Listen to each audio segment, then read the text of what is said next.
So maybe Evan and Mr. Lee are the chairs of the finance. I know we're not specifically doing this for finance necessarily, but. Right, I think it's actually get started as. Okay. Yeah, no, absolutely. All right.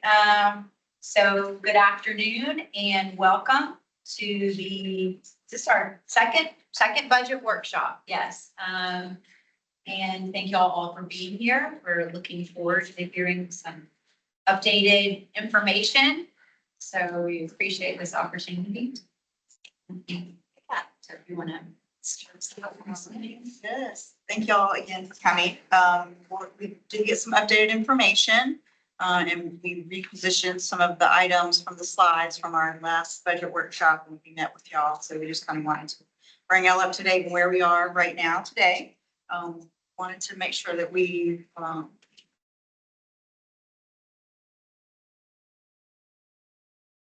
goodness, I thought I had it working. Please. I think it's just a little behind.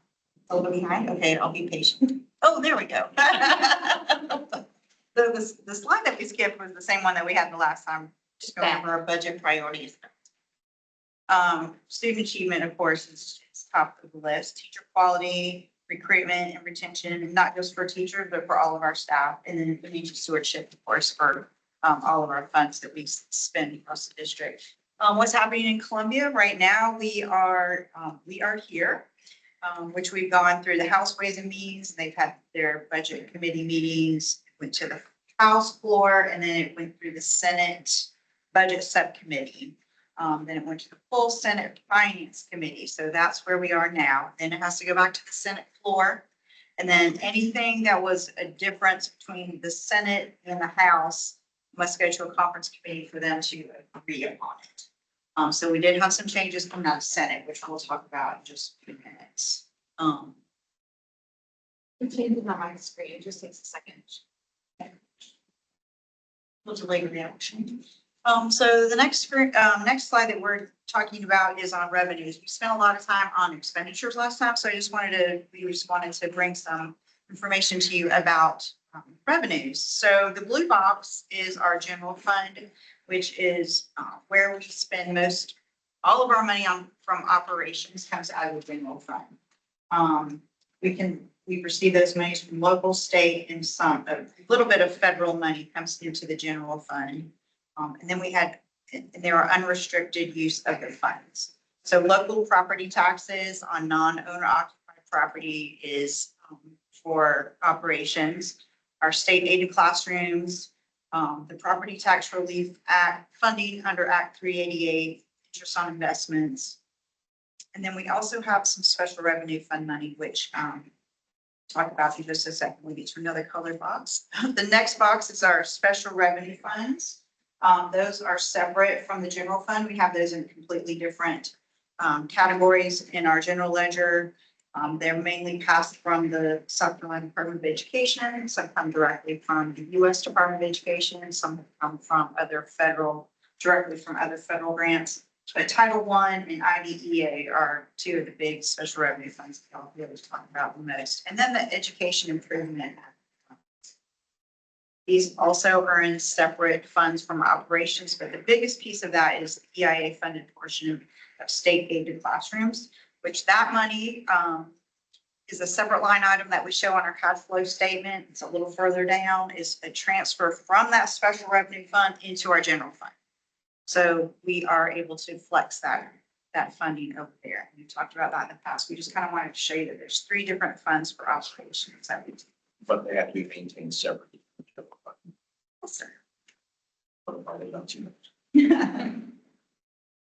Another couple of funding sources that we have are related specifically for capital projects. So you hear us talk about the 8% funding, and that is used for capital projects. They're for bigger capital projects, but they're not as big as the referendum funding. So that is completely separate funding, and that's for a lot of bigger projects that the voters voted that we could have referendum funding for that.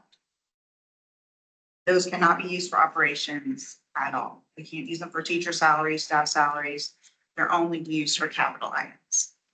So we just wanted to bring you up to date on our projected general fund revenues. The first column is our FY 25 budgeted revenues. And the next column is what we're proposing and what we've heard from our different funding sources for our FY 26. So we will say that our local property taxes, we did get some updated numbers from the auditor. Yay. Additional $1.2 million. So we are up to 5.5 million increase from property taxes, but that is not without a tax. That is not an increase in millage. That is due to additional homes coming on and a growth in assessments. But we did have reassessment this year, which we weren't allowed to get a windfall from. So our millage rate did go down this year. So this is not, that's without a millage increase. Go down. This year, when the tax bills went out in October of 24, it was this year.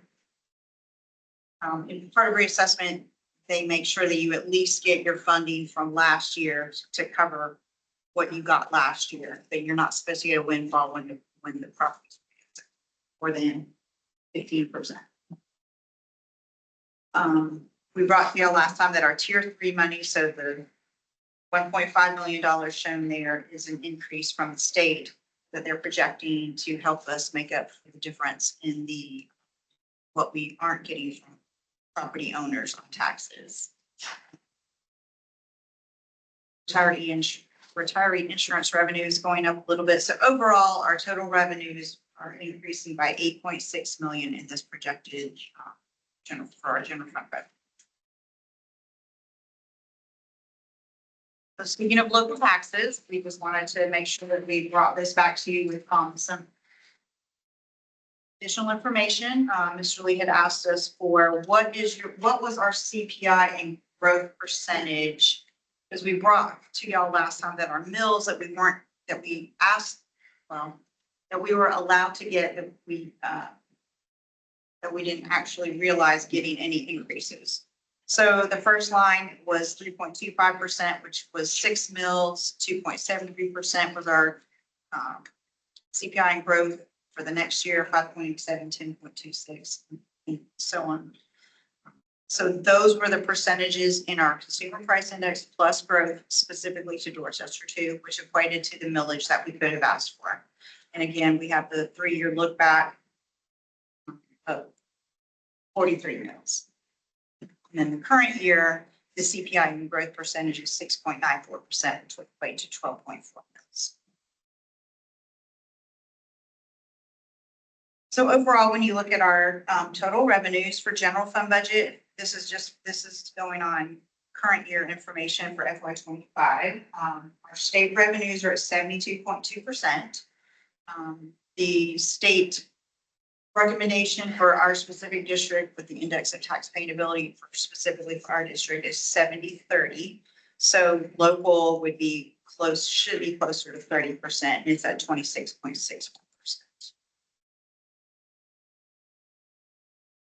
Also wanted to give you an update on our expenditures for fiscal year 25. This little note to the side. One of the questions that we hear is that our district office is top heavy. So we wanted to make sure that we brought the point out that when we had our salary study done that was presented in August of 23, of the 10 districts that were compared, I know that they were local districts and similar sized districts in the state. DD2 had the lowest ratio of central office leaders to students.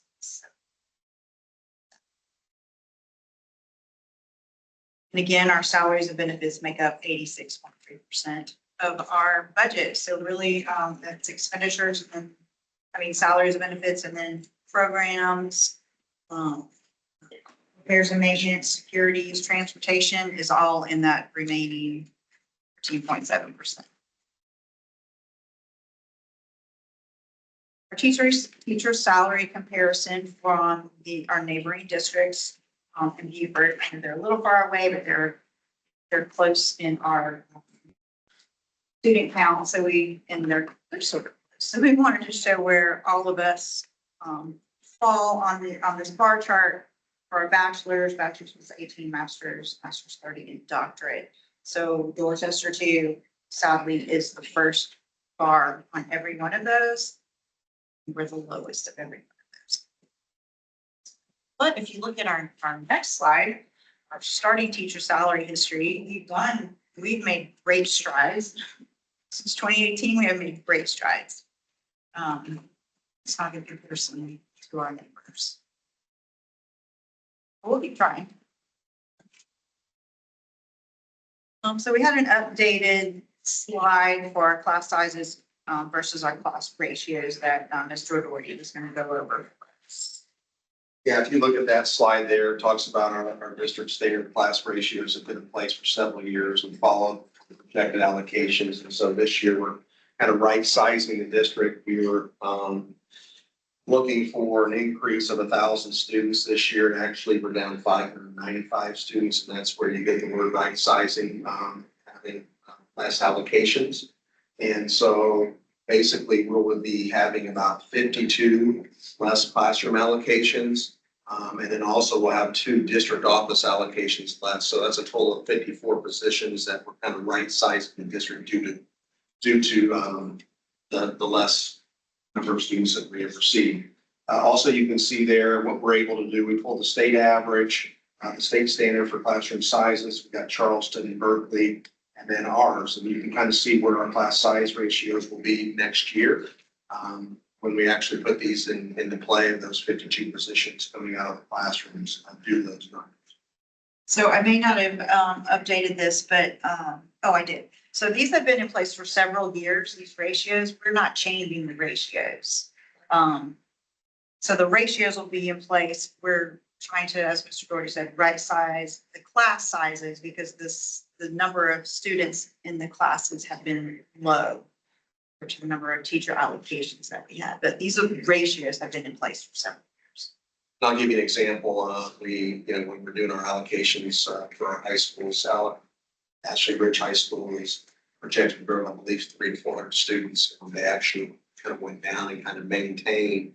And so what we're able to do is we took a few allocations out of Ashley Ridge High School, keep a number of students in, trying to maintain those classroom sizes.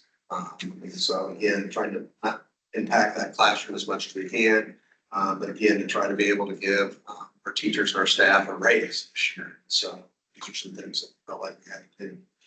The other thing that we're looking at as well, it's not on this sheet, but other areas we're looking at is safety and security. Right now, when you go to like a volleyball game, a soccer match, we have 4 security officers, which could be a resource officer and 3 security people. We're looking to go down to 3. Like in volleyball, soccer, some of those are less attended.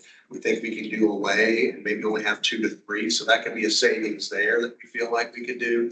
But obviously at the big events, we're using our open gate. We'll still have to maintain those 4. But again, looking at ways that we can get creative, but still do the open gate, still make sure safety and security is a priority and still be able to do that. So we're looking at that. The other thing we're looking at all of our instructional programs and our service contracts. So I know Tina's been working with CNI and also technology, looking at those contracts. I'll give you an example. One thing we're looking at doing is our NWA contract that we do, and we use NWA grades 3 through 8. And we do that fall, winter, and spring. And we use that as kind of a form of assessment, see where students are at rate growth.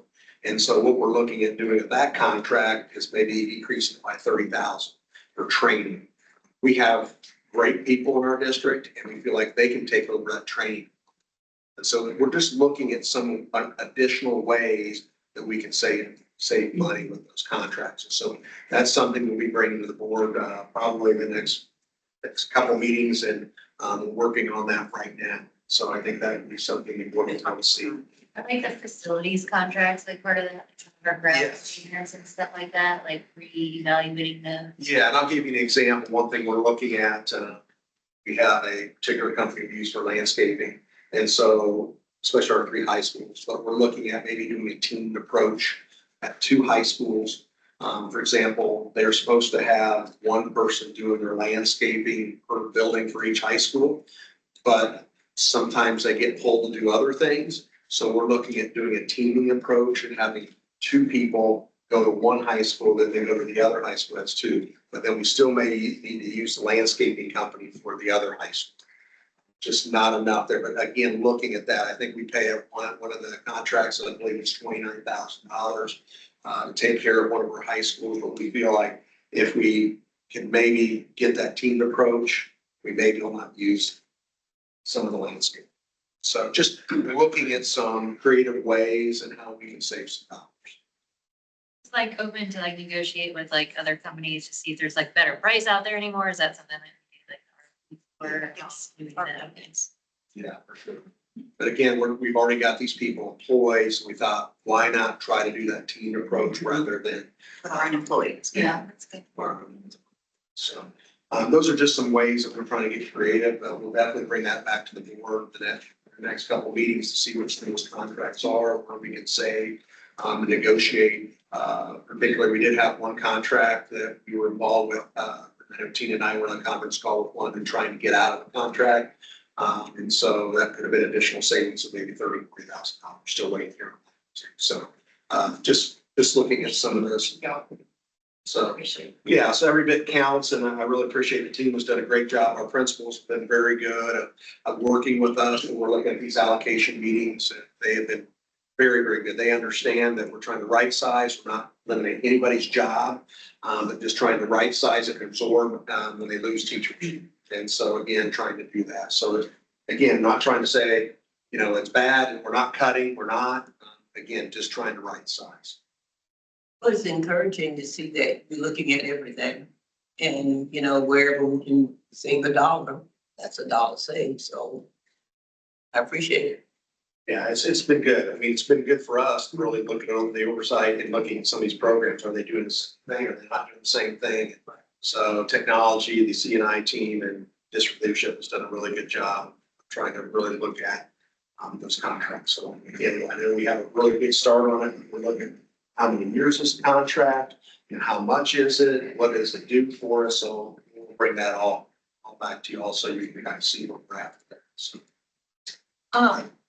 Let's say I'm not familiar with that side of education, so I know we have basically cut to the bone as much as we can so we can have a certain number per class. What happens if we have this, all of a sudden, DD2 is the place to be? Do we have a plan for making sure those classes don't go 35, 40? Yeah, and that's a great question, Ms. Powell, because I think when we look at, let's say if we go up 1,600 students, and that means, we get about an additional allocation of $6,000 per student. So then we can say, yes, here's a need, here's the growth, then that allocation will go there. So instead of the 52s that we had to eliminate, then maybe we have to add a few allocations. And I think we have that on one of our sheets. We've kind of scrubbed it down, looked through a lot of times. And so we know where some of those areas are, special ed being one of them. Again, not trying to, cut those services to students, but looking at ways that, hey, we know we have a couple that we're looking at right now, like a half position and we make it a full position or 6 students shy. So again, we're looking at all of those. We don't want to commit to it until we know exactly what our budget is. So last year for the current fiscal year, we thought we were going to grow by 1,000 students. In fact, we've shrunk by almost 600. So it's a pretty big swing. Yes. What are we thinking in terms of projection for next year? Do we have? Well, right now our numbers are pretty good. I mean, last year we just lost, I want to say 400 elementary. We think a lot of that was Somerville prep, but a lot of those students are coming back. We lost about 195 students at the middle school. And then we lost, we actually gained them already. This was 89. And so, yes, when you look at those projections, we are projected to grow again, according to the demographer, but we'll see. We do have a meeting set up sometime with the county. They want to talk to us about impact fees. And so that's been something I know we'll have the board be part of that as well. But how can we generate some more revenue? So.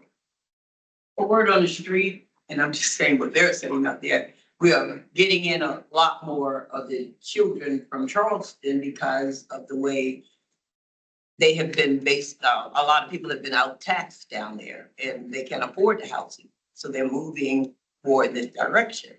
So, I'm sure we're keeping an eye on that to make sure. Well, it's an interesting, I did hear that. I heard like in Charleston, say you're gonna see the movement coming up more up in that Port Charleston area, you know, in the Fort Dorchester High School area. We have heard the exact same thing that you were, they're starting to move up this way back for affordable housing in that area. So we're encouraged. So I hope that's the case. If we did grow, like Mr. Gordon said, then we would get some additional funding from the state whenever, they look at our 45-day count and they'll give us some more state money. So we will definitely hire some more allocations. And we've been pretty well about getting those paperwork in that we need in order to have. I think we had to get them in by the 45th day of some account that the district office needed in order to present to the state. So if they come back late, they're late date or anything where you can get those additional. No, we just, So there's a 45-day count and then there's a 135th-day count, which we just finished that and we'll be certifying that this week, sent to the state. So if we have grown since our 45th day, then they'll chew us up and they'll give us more money. So what did Which we haven't really 45. didn't grow terribly. So it wasn't on. We didn't shrink. We didn't shrink, but we didn't shrink. For In the past, challenge- we just really didn't had a lot of time getting parents to turn the paperwork in. That could be the federal cars that you're thinking Yeah, of. you're thinking of perhaps. federal cards. It's the federal card, but it's also is getting them so that they don't bring the kids like they should, so that we can get a proper. Getting too deep in the weeds. Okay, to me, and maybe this is too simplistic, but you know, we had the day 35. Last year, we thought we were gonna go by 1,000. We got to day 45 and we found it shrunk. Okay, day 135, we didn't shrink any further. We rebounded a little bit. Nobody is thinking that we're gonna shrink again next year, okay? So what I don't want anybody to get their heads wrapped around is that number last year is probably an anomaly. And going into this year, yeah, it's a great problem if we grow a little more and there's revenue that comes with that, you guys can react in terms of allocations. That's wonderful, okay? I don't want to go into the start of the year with a bad projection and we're short. We're being very conservative going with where we are right now. Because we also kind of have an explanation about what happened last year, understanding that school opening. Right. So I think knowing that that's not happening again, I mean, there's not gonna be an additional school like that opening, right? We're in a little bit better place And to our make it. allocations were all determined before that school came online and. Right. So there's So really we no did way not we take could that have into account.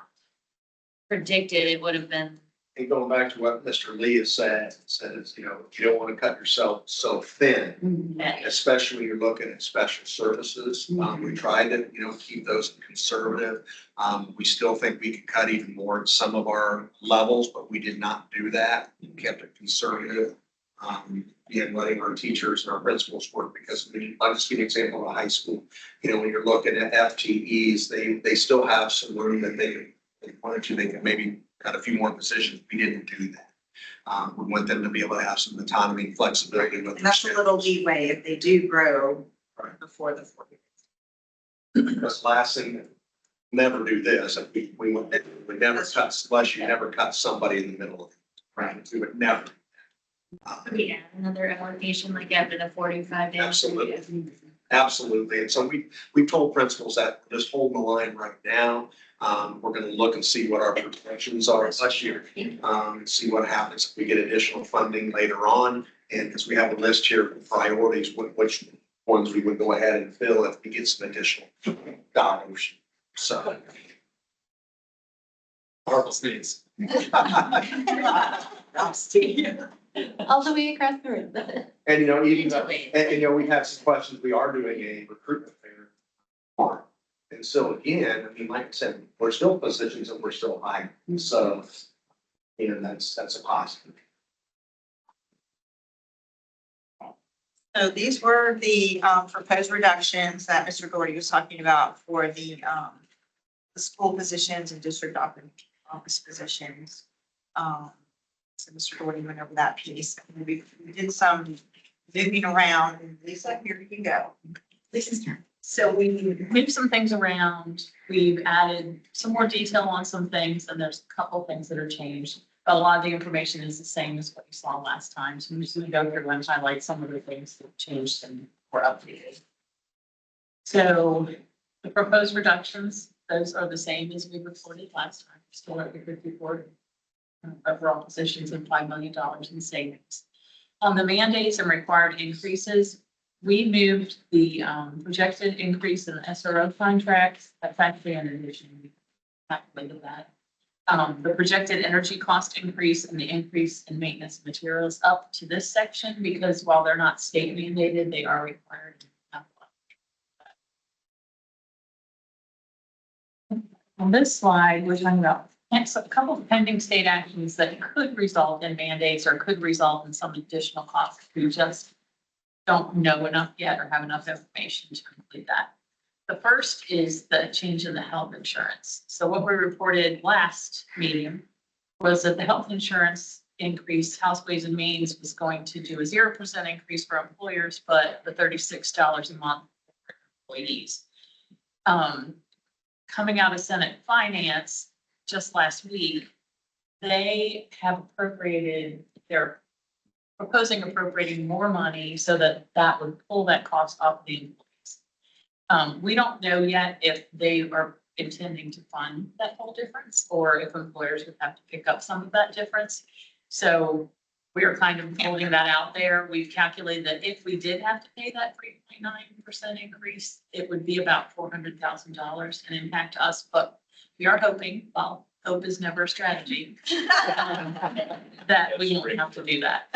So, and then the other thing is House Ways and Means gave what they call a favorable as amended report to a bill to expand paid parental leave. A couple years ago, paid parental leave came on at 6 weeks and 6 weeks for the person that gave birth or adopted, and then 2 weeks for a spouse. They're proposing doubling that. It's going to move forward on the agenda, but we don't know what's going to happen with that either.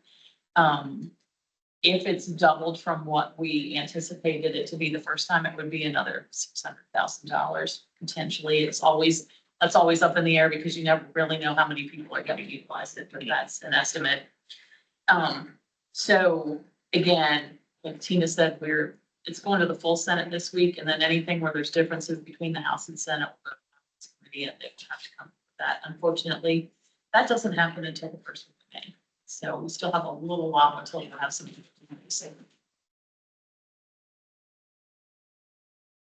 The classroom allocation request has unchanged from the last meeting as well. And the content specialist in ITS is not changed in numbers, but we thought it was important to clarify that there have not been positions added overall because of this, and it's actually a reduction of 11 positions. They were just paid from a different funding source last year, and the federal funding isn't going to allow us to cover those. So we had to shift the funding around, and but actually it's a reduction of 11 positions, which is we wanted to appear that we were adding positions to the study. Just kind of follow the numbers and tell me what everyone wants to do. But based on the budget proposal, you've identified about $5.1 million in savings. Good job. We've identified about $3.1 million in mandated costs. That basically is about $2.2 million in potential savings still on the table. Come back to the pending actions. So based on the classroom allocations, content specialists and all that stuff, that's about $2.1 million in cost that I'm assuming is not in the base number. So if everything stayed the way, as far as fixed investor, Yes. everything stayed the way, we would be able to fund and cover our costs. Except there's also a pending action that could result in another $1 million in mandates. Am I following you? So, yeah, and so we get to the summary because we also dipped into fund balance last year. Okay. So our expenditures were higher than our revenue coming into this year. So, I asked you soon.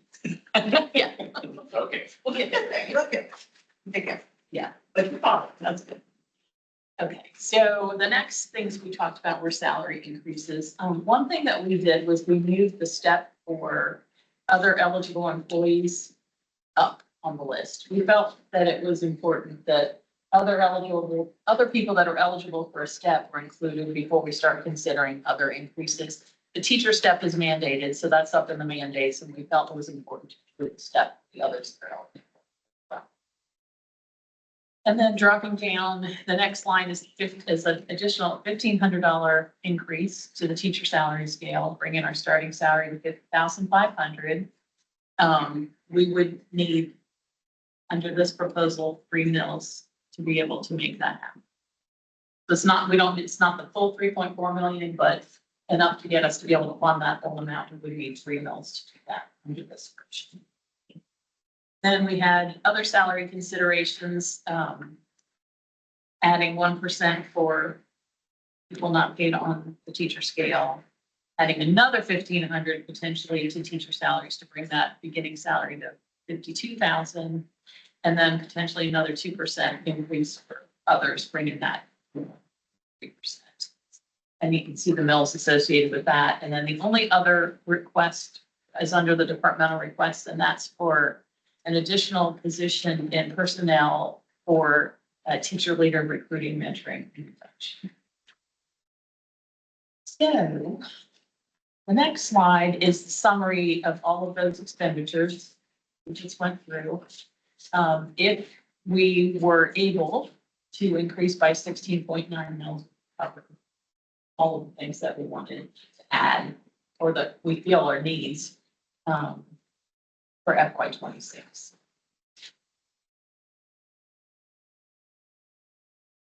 So this is the page after is our budget summary. This is where we show the revenue against the expenditures. You can see here that our projected revenue that we showed on the slide earlier that Tina talked about was 292.7 million. With the requests that we just went over, adding those net requests to what our expenditures were last year, that brings our expenditures to almost 300 million, 299.9. The difference between those two, the 292 and the 299, is the $7.2 million that's highlighted in yellow. And if you look down to the bottom right, that's where you see that that's what equates to the 16.9 mils we would need to fund.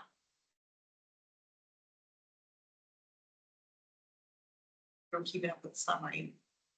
Hope that makes sense. So we started out last year with revenues of 280 and expenditures of 288. So adding the additional 8 million takes our 284 to 292. So we have We're making up for that. we have to make up for that difference. Most of that formula was recurring items instead of non-recurring items. Okay. So recently, we don't have anything by way of bonus. Last year we went into, we used fund balance. Right now, we have a step When they ask, I increase. just need. We have a step increase Oh, yeah. in the budget. Without a millage increase, we don't have a raise. Right? That's correct. You are correct right now. So no raise. And We'll have COLA. yes. But right now, the step Other than increase step. has been included for teachers Without as well as, not teachers. Everybody not paid on Monday. That's what you said was logical. Doesn't make sense. Second question. The 292, that includes the projected increase in revenue. So right out of the gate, we're still $7.2 million shy of the B. That's without even talking about how we would fund that. That's just flat. That's after, an additional $8 million in projected revenue. That 7 million, is that taking into account all of the? Yes, those are all of the items down here. It shows, tagging all of those items. So We're 7 million in the whole, if we do all that. Right, so if we were to get full millage increases, we could do some of these things. And as leadership, we kind of did a priority, but of course, you're the board, so please give us some other direction if you think that. some Teacher other salaries are, things- right, Right, I would think most of us feel that way. I can't speak for the board, but I would assume. I mean, So so if we were- fantastic, what you've explained and everything is logical, it makes sense. Couple of observations, even if we were to take these additional steps to try and increase teacher salaries and whatnot, get it up to 52, whatever was the number, we're still not even remotely competitive with surrounding districts. Never gonna be able to compete with Charleston County. To be a little bit more precise, I mean, we're way beyond. Yes. Okay. Wait, I much understand. more technical term. DD2, Let's say maybe family, it's a Berkeley. great district, all of those wonderful things that can compensate for some degree of remuneration, that's great. But the practical reality is that the difference between where we are and where the surrounding districts are at is pretty substantial. And even taking these steps, It's still substantial. it's still very substantial. We didn't really focus any on why we are so far off. We talked a lot about Act 388 last time and the difference in our tax base versus Berkeley's tax base and Charleston's tax base and why they get more money. And they just get more money for their operations than we do here in Dorchester County because of, we are so heavily funded, we are so heavily, our tax base are Heavily heavily owned on. Bedroom, yes. Yes. Which when that was so prideful for us, we didn't, we were so happy about that. And then when Act 388 came along, and took away all of those taxes from those who were bringing us the students. That's when it really took a left turn for us in DD2. Whereas Charleston and Berkeley were able to bring in more business and industry just by virtue of where they are. And Charleston has a lot of rental properties right on the water, and that's 6% property that they can bring in as operations for school districts. So that's just the different tax base makeup that we are in DD2. We didn't include any of the slides this time because we did a lot of talking on that last time, but we'll bring them back. But at some point, it almost like, well, unless you've experienced that, Christmas is coming, but this particular group won't be getting any Christmas gift. Mom and dad, whomever, has to sit down and have that conversation. And I think we're at a point now where we need to have a candid conversation with the members of DD2 that include the community, because I really don't believe that they understand where we are and who we are competing against. Yeah, they know it, but they don't know it. Right, we're working on education piece like that. Brian Bohannon and I sat down and had some preliminary talks about how he can make it look pretty with pictures and non-financial words. So that we can, like an educational packet for folks to really understand what the difference is with Dorchester too. Until they get it, we're gonna continue to have complaints and this and that. Yes. And the big thing I think Mr. Lee mentioned, and touched on, I mean, we're losing a lot of our best and brightest. I mean, we're going across, in Berkeley, Charleston for $10,000 more, in Charleston, $5,000-6,000 more. We're seeing that with administrators as well. About every employee in this district can go across there and get more money. However, they want to stay here. They love the environment, they love the relationships, the climate, culture that has been provided here. But at some point, they're going to say the cost of eggs, the cost of this are going up. And so that's where we're at with some of this. And our principals have done a really good job of really trying to work on that morale piece in their building. And we think of Jocelyn's Renaissance, capturing kids' hearts, and trying to make it where, they are recognizing their teachers. And so they've done a very good job of trying to do that despite, the salary differences. So, Well, I've had a number of folks come and talk to me about and said, I just can't give that up as much as I love being here. And I understand, because I love DD2. I still love DD2, but to be honest, if they were paying me a certain amount and I was at a certain point, I would go to the other district. I mean, not stay there the entire time, because it doesn't matter where you work and how they treat you in the environment of the kids and all that you have to deal with. But at the same time, that initial opportunity to finally get paid is weighing heavy. And I have a hard time saying to them, well, don't leave us. I mean, I say it, but I don't press it because I understand that's what I would have done. And so, we're trying all we can to tell them how wonderful it still is, and they know that. They will tell me that, but the bottom line is we need to be paid. Well, and I think if you go back to I think, where is that, one slide that talks about our salaries there, I think it's slide 12. I mean, that just shows the commitment there from the board of trustees there, how much you really poured into salaries. So you can see, 2023, 3%, 6%, 12% last year. So, I mean, that's a huge investment in what everybody has done here. And so, I mean, I think those are things. We just don't have what the other Right. counties have in order to bring about what we want to do. And,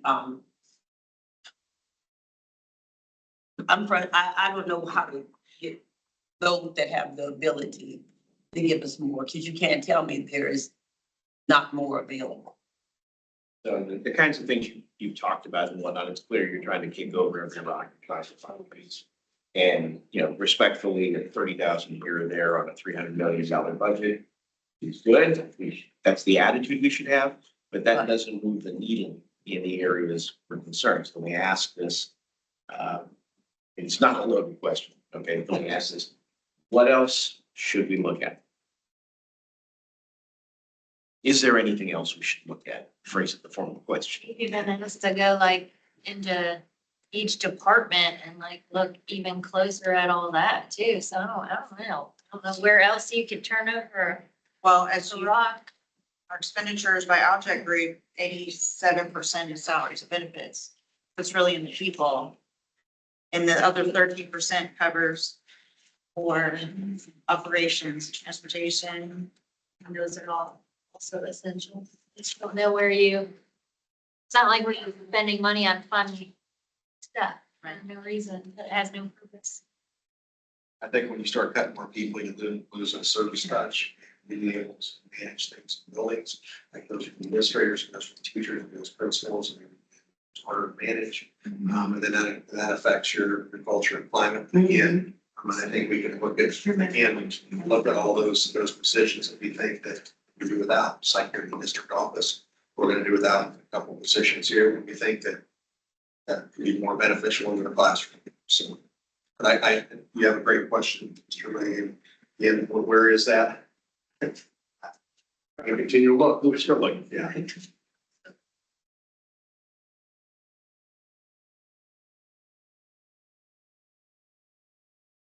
The last few slides that we have that you see in your packet, we've gone over the last time for spending from other sources for those line items and then just line items that we weren't able to include in our budget proposal. So those are the last things that we had. And then our budget calendar, we still have, so tomorrow, Lisa, Chad, and I are going to meet with Jason Ward and their CFO at the county.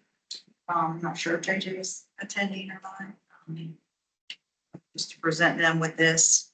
Then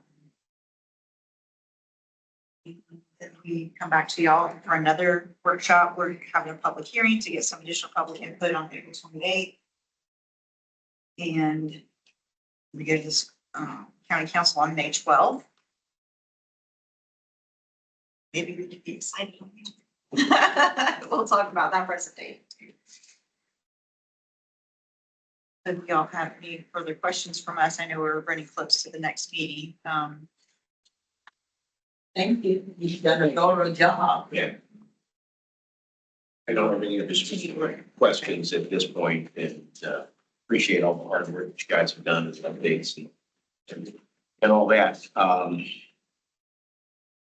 Let us know if there's anything that we can do to help you guys keep doing what you're doing. Talk to some folks at the state, maybe? Try to have conversations everywhere I can. That's perfect. That would be helpful because, I know our county council folks feel kind of torn because we have millage increases on businesses. That's- Yeah, but that is, And then you gotta bring businesses in, and then that creates the whole another issue of like, okay, well, we tax them a lot, and they don't wanna come, and then that further impacts us, and then we don't have more businesses, so. But the others went down. Yeah, We can get it back to that. What did it go down, like Five. 1.5 was mills, it? we went 5 mills for If BSI. we got the extra 5 mils to go back to. for- which, that'd be over fun. 5 mills for us This is. is your teacher 2.1. raise, and it would be the initial teacher raise and the raise for the staff. I don't think that's quite a windfall, but The 50,500 starting plus the 1% increase to it's kind of like getting us us. back to even. But I mean, not to beat a dead horse, but, you know, underlying all the problem is the way that we fund education has a fundamental systemic problem. And we're trying to whittle around the edges, to try and find all these little interim solutions to fix it. Not gonna fix it, even, you know, to Evan's point, even if they hadn't taken the windfall away from us, we're still short about $5 million based on what is maybe austere is too strong a word, but I think it's in the ballpark to where we can barely do the things we have to do and we're still not competitive, which is a real issue. I think the problem is there's just so many people, like if you look at it as a state issue, there's so many people that benefit from it the way it is. So it's like there's no, it's not hurting a majority of people. And so the people it is hurting, it's like, well, where's the political will? You know, and that, I mean, that's a serious issue. I was telling Ashley in the meeting that we had, like, to me, if that were me sitting in a room as a legislator and I saw some kids were getting 20,000 and some are getting 5, I'd be like, well, gosh, let's like even that out. But, There was a That's talk in a at one perfect time for a funding formula to be per student across the entire state. So that you're really funding education by each individual student, not by where you live. But that didn't make it because there would be some losers in that. So really Act 388 benefited the homeowners the best. because now like What's going it to back the and side? addressing that, you're gonna have losers. And Correct. And people they're not aren't gonna lose. advocate for losers. They're not gonna be like this, let us lose money. That's the position. we're in. Well, a lot of the movers in Shaker, not all of them, Once you be on That- camera. understand something, their kids Part go way to just private. to lead them. And their kids go to And so- private schools. It Yes. Doesn't pay, and that's not all of them, because, you know, I know a few of them don't. But at the same time, you know, as long as I'm okay, so sorry about the rest of y'all. People don't care until it hurts. Individually, personally. So Lisa did a calculation for us that every, and Ashley asked me this earlier, if we were to go up by 1 mil, what would it cost? So if they were a business that their assessed value is $500,000, if we went up 5 mils, it would cost them an additional $150. $150. Yes.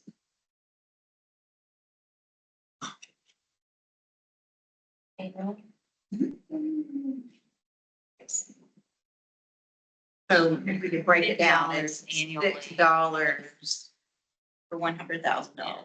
Every $100,000 of your assessment is $6.